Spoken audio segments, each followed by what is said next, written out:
Возел непрописно. Обвинителството ја утврди причината за страотната сообраќајна несреќа која се случи вчера на обиколницата кај село Мирковци, во која животот го загубија 4 лица.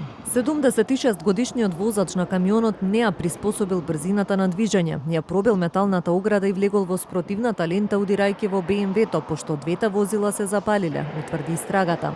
За 76-годишниот возач кој од Косово, обвинителството побара притвор со образложение дека постојат околности кои укажуваат на опасност од бегство, но и можност осомничениот да го повтори делото. Кога дошол во близина на клучката Мирковци, брзината на движење на возилото не ја приспособил спрема состојбата на патот, густината на сообраќајот и другите сообраќајни услови, така што да може навремено да го запре возилото пред секоја пречка што по дадени услови можел да ја предвиди.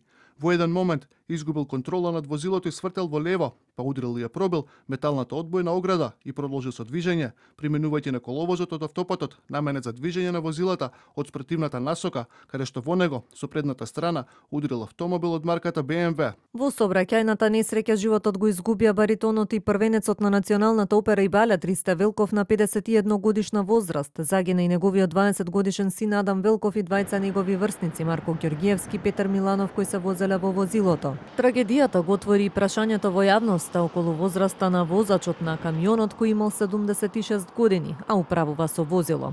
Дел од сообраќајните експерти порачаа дека треба да има поригорозни критериуми за возачите на камиони, јавен превоз и превоз на стока, кои надминале 65 години, како и почести прегледи на тие возила.